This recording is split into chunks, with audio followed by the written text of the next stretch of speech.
3개월 전에 미국에서 5명이 잠수정을 타고 타이타닉 호가 빠져 있는 그곳에 일종의 그 관광 그런 탐색전을 떠났습니다. 영국의 억만장자를 비롯해서 5명이 갔는데 그만 중간에 그 잠수정이 폭발된 거로 이렇게 추정이 되고 5명 전원이 다 사망을 하는 그런 비극적인 일이 발생을 했습니다.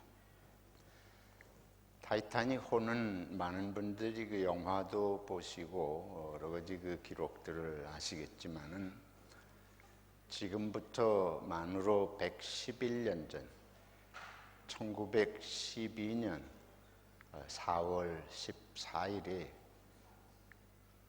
영국을 떠나서 뉴욕으로, 미국의 뉴욕으로 가던 46,000톤의 어마어마한 유람선이 침몰한 그런 사건입니다. 당시에 이 배가 너무도 잘 치밀하게 잘 만들어지고 또 거대해서 이건 도저히 바다에 빠질 수 없는 그런 배다.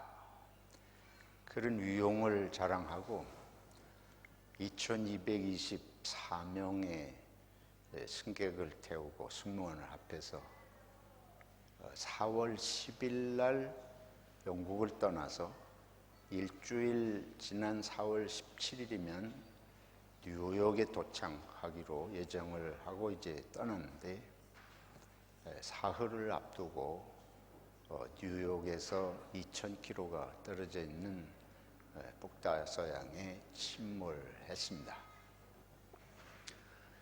그래서 1,514명이 죽고 나머지 710명은 그래도 생명을 구하는 그런 엄청난 사건인데 이 상상할 수 없는 그 거대한 타이타닉 호가 그 북대서양의 찬물에 침몰하게 된 원인은 빙산과 충돌했기 때문입니다.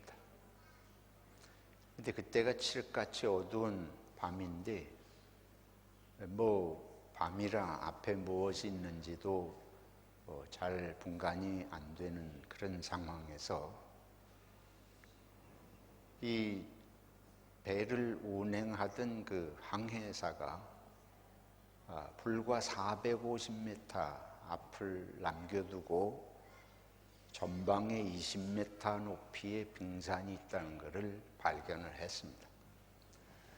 그래서 급하게 그 배의 기술을 돌리고 최선을 다해서 노력을 했지만은 이 빙산이라고 하는 건 여러분 아시다시피 빙산의 일각이라는 말이 있잖아요. 빙산은 10분의 1 정도만 물 위에 뜨고 그 밑에 10분의 9는 밑에 물 밑에 가라앉아 있다는 거예요. 그러니까 물 밑에 아주 크고 넓은 어마어마한 빙산이 있어서 도저히 그 450m 안에서 이 거대한 배를 방향 전환을 할 수가 없었습니다.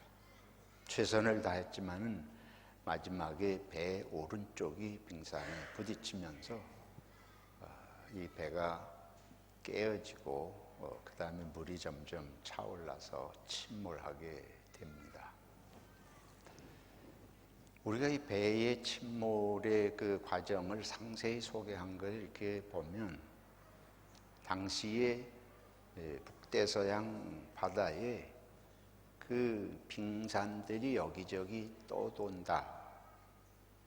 그런 정보를 이미 가지고 있었고 또 이 배가 침몰하기 전에 6번에 걸쳐서 그런 위험 신호의 정보를 이미 전해왔다는 거예요. 그렇지만은 뭐 그렇잖아요. 우리들이 내게 그 일이 당하랴, 그 넓은 바다에 뭐 그런 위험성이 있긴 하지만 막상 우리가 직접 그 일을 당하랴, 뭐 이런 생각이 있고, 또 지금 말씀드린 대로 이 빙산이라고 하는 건 눈에 보이는 것보다 보이지 않는 게 10배 가까이 그렇게 어마어마한 것이어서 그 위험을 피하지를 못했다 하는 것입니다. 오늘 우리 성경에 몇 군데 말씀을 읽었는데 이 말씀들 속에 공통점이 있습니다. 그 공통점의 하나는 우리의 삶 앞에 무슨 일이 일어날는지를 모른다. 이 타이타닉호가 불과 나흘 전만 해도 뭐 이런 일이 일어날 줄 아무도 예상하지 못하고 2,000명이 넘는 사람들을 태우고 어마어마한 축하 속에서 이 배가 출발한 거 아니에요. 근데 뭐 나흘 만에 그만 그 깊은 바다에 빠지게 되었습니다. 앞에 무슨 일이 다가오고 있는지 우리가 알지 못한다. 둘째는 이 보이는 것이 전부가 아니고 보이지 않는 것이 어마어마하게 밑바닥에 도사리고 있다고 하는 거예요. 우리 삶을 침몰시키는 것은 보이는 것만에 의해서 일어나는 사건들이 아닙니다. 이러한 생각을 하면서 한번 오늘 읽은 본문들을 조금 들여다보도록 합니다. 첫째로 창세기 사건입니다. 요셉이 애굽의 종살이와 감옥살이를 거쳐서 애굽의 총리가 되는 과정은 뭐 우리 성경을 여러분들이 보시면 알겠고, 그 요셉 앞에 요셉의 형제들이 나타났잖아요. 팔레스틴 땅에 기근으로 인해서 먹고 살 길이 없어서 애굽에는 지혜로운 사람이 있어가지고 미리 곡식을 다 비축했다가 지금 이 어려운 흉년의 때에 백성들에게 그걸 나눠준다더라, 이런 소문이 팔레스틴까지 들려서 이 요셉의 형제들이 그걸 듣고 애굽의 곡식을 구하러 온 거예요. 근데 와서 보니까 바로 그 사람이 자기들이 죽여 없애려고 하다가 애굽에 팔아먹은 요셉입니다. 이 사실이 드러나면서 형제들이 다 겁이 났습니다. 분명히 저 요셉이 옛일을 기억하고 우리에게 복수를 할 것이다. 그래서 이 형제들이 모여가지고 궁리한 끝에 아버지가 돌아가시기 전에 우리가 비록 요셉 너에게 악한 일을 한 건 맞지만 아버지가 돌아가시기 전에 다 용서하라고 유언을 남기셨다. 이게는 거짓말이지요, 사실은. 그렇지만은 요셉은 사실은 그거하고 전혀 상관없이 이 자기가 하나님의 큰 그림을 깨달았습니다. 형제들은 자기들이 요셉을 팔아먹고 죽이려고 했던 그것 때문에 요셉이 자기들에게 복수를 하려고 그런다, 이렇게 생각을 지금 하고 있는 거고, 요셉은 자기가 형제들에 의해서 팔려가 가지고 지금 애굽에서 고통을 당해온 세월, 이걸 생각하는 것이 아니고, 오늘 성경 구절을 보면 요셉이 뭐라 그러는가 하면 두려워하지 마세요. 염려하지 마세요. 형님들은 나를 죽이려고 하고 팔아먹었지만, 나를 해하려고 했지만, 하나님이 그것을 무엇으로 바꾸사? 손으로 바꾸셔서 오히려 오늘 나를 이와 같이 하셨고, 그뿐만 아니고 하나님이 나를 살리시고 이 자리에 있게 하신 것뿐만 아니고, 나를 이렇게 하신 것은 바로 많은 사람들의 생명을 구하고 형님들을 살리기 위해서 이렇게 하셨습니다. 이런 해석을 하면서 형들을 안심을 시키는 거예요. 그리고 여기 요셉의 이야기 속에 가장 핵심적인 것은 자기 인생에 일어난 일에 대한 해석이, 이게 누구의 손에 의해서 일어났다? 하나님의 손에 의해서. 그리고 그게 내가 뭐 착하고 좋아서 나를 살리려고 한 이런 일이 아니고, 뭐 그것도 포함되지만 그 이상으로 하나님이 많은 백성들, 또 심지어 나를 해하려고 한 형제들을 살리기 위해서 이렇게 인도하셨다. 이걸 보는 눈이에요.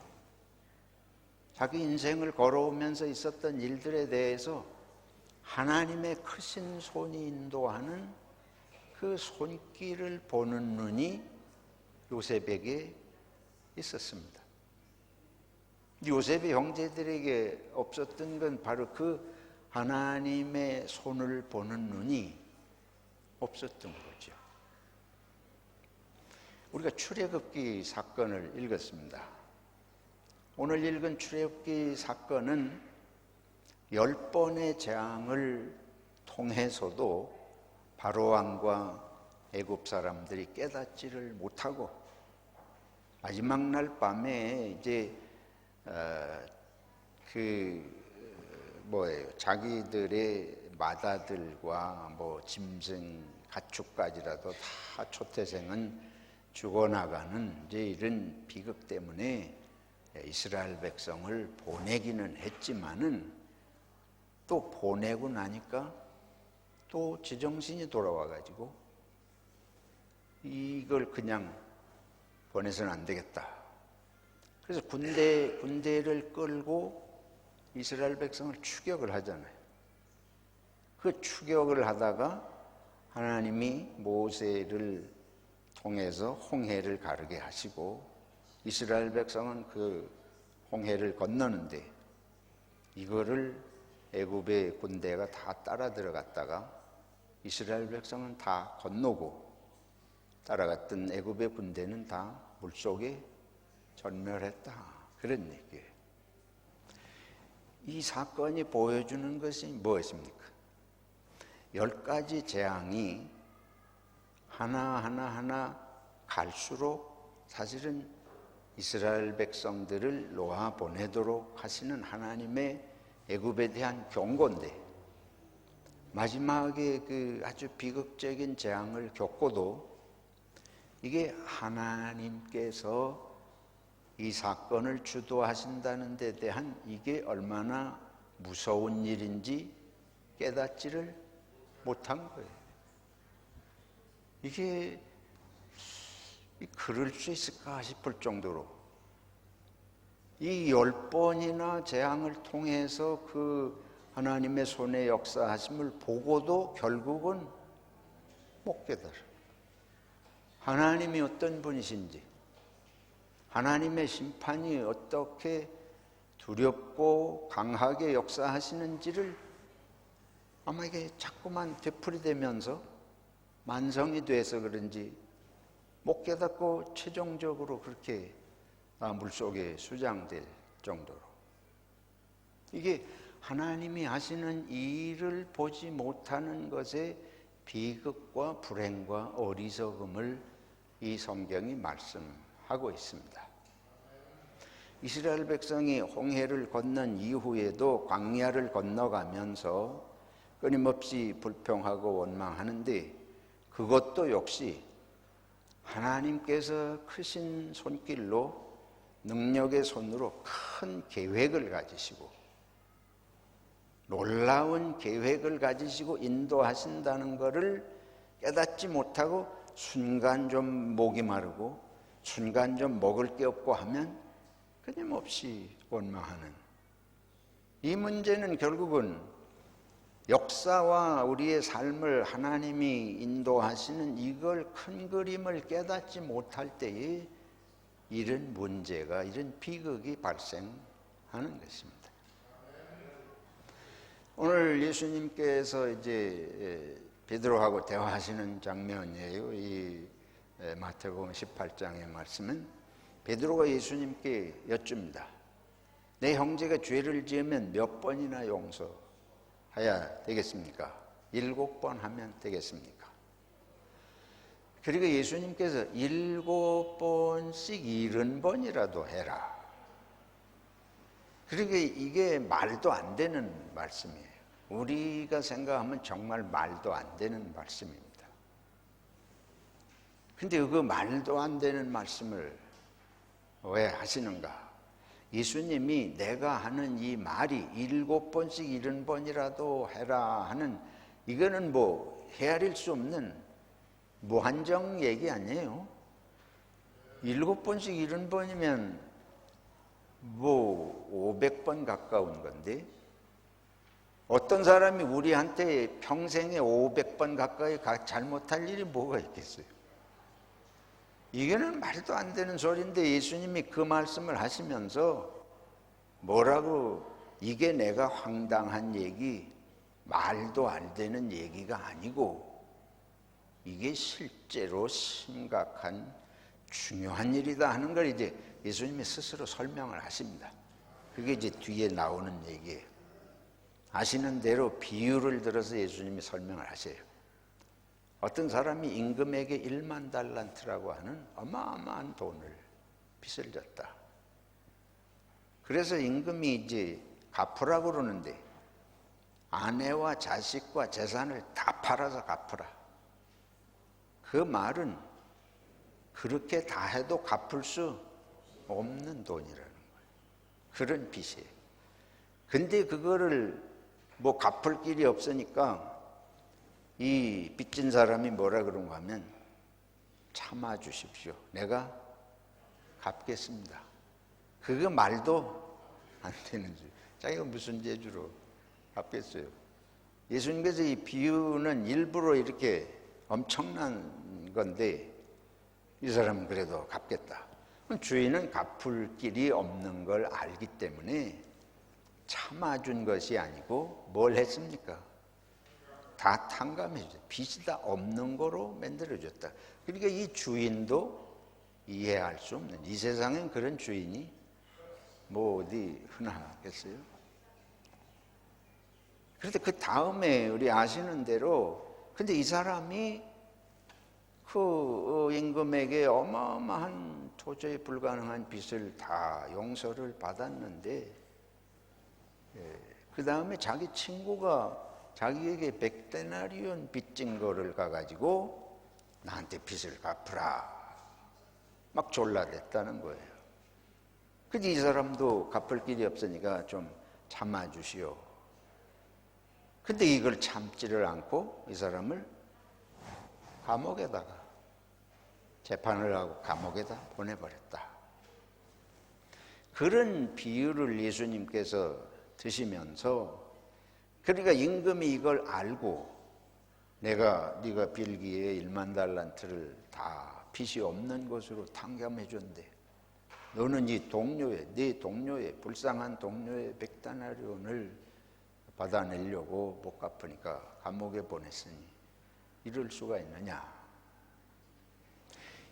이 비유를 예수님께서 하시면서 베드로에게 이게 7번씩 70번이라도 용서해야 할 이유가 여기에 있다. 그건 뭐예요? 우리가 큰 그림을 못 본다는 거예요.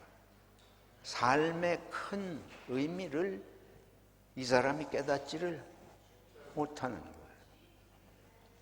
우리가 하나님께 인생 자체가 하나님께 거저 받은 거 아니에요. 이 세상에 나온 생명 자체가 하나님께로부터 우리가 거저 받았습니다. 이 세상에 살면서 우리들이 수많은 우리 노력을 하는 것 같지만 우리 노력은 손톱만 하다 그러면 우리가 사는 것 자체는 사실은 하나님의 은혜예요. 근데 이거를 잊어버리는 거죠. 하나님이 우리 생명 주시고 또 예수님을 통해서 우리가 용서받고 구원받은 걸 뭘로 표현하겠어요? 이거는 모든 걸 다 팔아서 갚아도 내 인생 다 해서 갚아도 갚을 길이 없습니다. 왜 그러냐? 본래 하나님이 우리를 선하게 지으셨는데 우리는 살면서 저나 여러분이나 선하게 한 거 몇 푼이나 되세요? 우리가 내 인생을 더럽히고 죄되게 하고 우리가 가만히 생각을 해보면 하얀 백지로 받은 것 같은데 날마다 새까맣게 만드는 그거 아니에요. 우리가 하루를 살면서 사랑합니다, 고맙습니다, 감사합니다 그런 마음을 몇 번이나 품습니까? 근데 우리가 속에서 말로 개새끼 소새끼 뭐 별소리 다 하죠. 근데 마음속으로는 더 말할 게 없어요. 하루 종일 욕하고 원망하고. 안 그렇습니까? 여러분 중에 천사가 계신지 모르지만 대부분 인간이 비슷해요.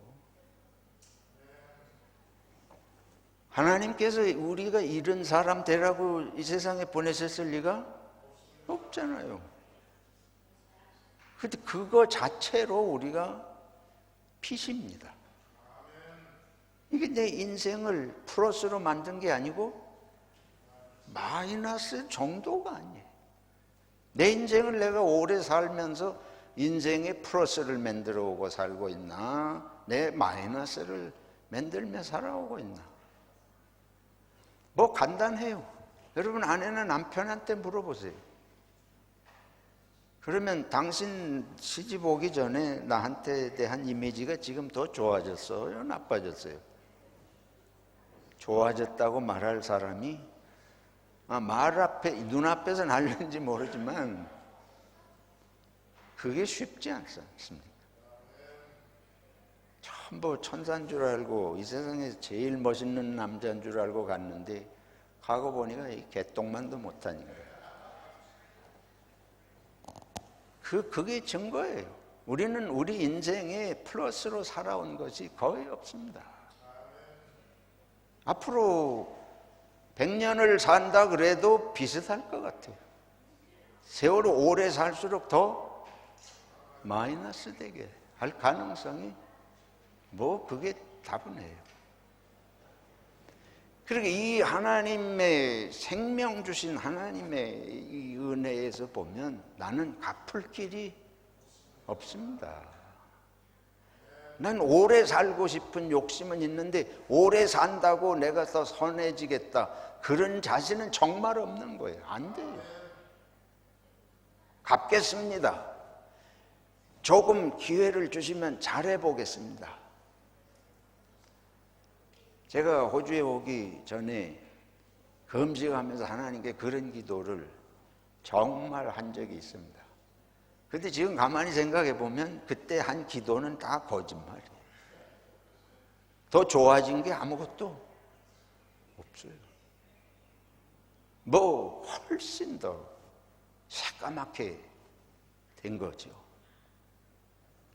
그래서 예수님께서 7번씩 70번씩 용서하는 문제, 이거는 7번을 했든 70번을 했든 490번을 했든 다 그거는 빙산의 일각에 지나지 않는 것입니다. 우리 밑에 숨어있는 이 새까만 이 덩어리, 이게 이 엄청난 배를 침몰시켜요. 그래서 어떻습니까? 우리들 자신이 이제 거꾸로 생각을 해보자고요. 내가 이 밖에 드러난 내 악은, 내 모습은 10분의 1밖에 안 되고, 이 내 속에 있는 더러운 죄의 본성, 악함, 이게 사실은 많은 사람을 침몰시키고 있다는 것입니다. 내 이 보이지 않는 것으로 인해서 많은 사람이 침몰당했습니다. 지금까지 고통을 당하고 상처를 입고, 그래서 보이지 않게 나를 뒤에서는 원망할 사람들이 많습니다. 그런데 나는 다른 사람이 내게 하는 거가 못 견디겠잖아요. 저게 인간이야? 저러고도 사람이야? 근데 큰 그림으로 보면 다 우리가 피장파장.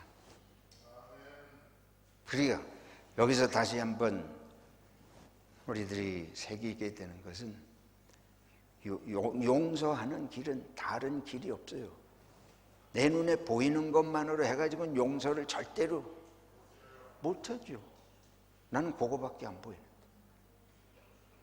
근데 요셉이 용서할 수 있었던 것은 용서할 뿐만 아니고 형님들을 오히려 위로하고 형님들을 돌보라고 나를 이렇게 인도하셨습니다 하고 고백할 수 있었던 것은 입에 발린 소리가 아니고 조금 마음씨가 착해서가 아니고 하나님의 큰 그림을 보았기 때문이에요. 하나님께서 나와 우리들을 인도하시는, 근데 그 하나님의 큰 계획과 그림의 핵심은 뭔가 하면 하나님은 선하시다 하는 겁니다. 하나님께서는 악도 무엇으로 바꾸셔요? 선으로 바꾸셔요. 근데 나한테만 하나님이 선하게 하신 게 아니고 하나님은 모든 사람에게 선을 행하시기 원하시는 줄로 믿습니다. 그래서 그거를 본 거예요. 요셉은. 하나님은 당신이 지은 모든 생명들에게 악한 생명마저도 선하게 하셔서 선한 길로, 축복의 길로, 다시 사는 길로 인도하시는 이 정말 선하신 하나님이시구나. 그리고 그 하나님께서 그 놀라운 선의 계획의 도구로 나를 부르셨구나. 할렐루야. 이걸 깨달아서 요셉은 이걸 깨달은 것입니다. 그러니까 이제 이걸 형제를 원망하고 한 이거는 아무것도 아닌 거예요. 그게 고통이 안 되는 건 아니야. 근데 이 놀라운 보물 같은 엄청난 이거를 깨닫고 나니까 마음에서 정말 은혜가 돼서 내가 형님들 살리라고 이렇게 인도받아서, 형님들 살리라고 종살이도 하고 감옥에도 갔다는 얘기 아니에요. 구체적으로 보면. 그러니까 우리들이 눈앞에 당한, 지금까지 겪어온 한두 가지 고통의 눈을 받고 있으면 어떻게 원망 안 하고 어떻게 용서할 수 있습니까? 어떻게 상처가 나을 수가 있어요? 유일한 것은 하나님의 큰 은혜를 깨닫고 그 은혜의 손 안에 내가 부름을 받은 것을 알기 때문에 감격해서 이렇게 할 수 있는 것인 줄로 믿습니다. 예수님께서 하나님의 나라가 이런 것이다. 지금 베드로에게, 베드로가 무슨 그런 문제로 고민이 있었는지 모르겠어요. 현실적으로. 그런데 네가 눈앞에 그 일을 보지 말고 하나님의 큰 은혜 속에서 너에게 선을 베풀어 주셨고 이 선한 일을 이루는데 너를 부르신 것을 알아야 한다. 이걸 깨달으면 사실 감사할 수밖에 없습니다. 그때만 우리는 용서할 수 있는 모티베이션이 생기는 것입니다. 사랑하는 성도 여러분, 용서하는 거 쉽지 않습니다. 내가 마음으로 노력해가지고 되는 거 아니에요. 그거 잊어버려야 되는데 잊어버려지지 않습니다. 세상에 제일 잊어버리지 않는 게 고통받은 기억이에요. 고통받은 기억은 절대로 빠져나가지 않습니다. 길은 무엇입니까? 하나님의 선하심을 깨닫는 마음입니다. 그리고 그 선하심이 나를 이렇게 불러내셨다고 하는 거예요. 하나님의 선하신 손 안에 나를 부르셔서 결론입니다. 하나님의 선한 역사를 위한 도구로 나를 부르신 데 대해서 깨달을 때 감사하면서, 용서라고 하는 건 노력이 아니고 은혜에 대한 깨달음으로 되는 줄로 믿습니다. 저 여러분들의 삶 속에 어려운 기억들이 많으실 거예요. 그거 안 된다고, 용서가 안 된다고 그 사람을 나무랄 수 없는 일이에요. 나도 똑같은 본성이고, 남 얘기할 때는 쉽잖아요. 근데 내가 당하면 안 돼요. 내가 겪은 일 내 마음의 노력으로 되지 않습니다. 우리가 기억할 것은 요셉과 같이 하나님의 큰 그림을 보는, 하나님의 선하심 안에 내가 들어와 있다. 그리고 그 하나님의 선한 일을 하시는 계획의 도구로 나를 부르셨다. 너무 감사하다. 나도 악한 자인데, 나도 밑바닥을 보면 너무 악해서 내 인생을 다시 살아보겠다고 할 희망도 없는 존재인데, 그런데 하나님이 나를 선한 도구로 쓰시는 기회를 주셨으니 감사하지 않습니까? 찬송할 수밖에 없습니다. 기쁨으로 이 은혜에 응답하시기를 축원합니다.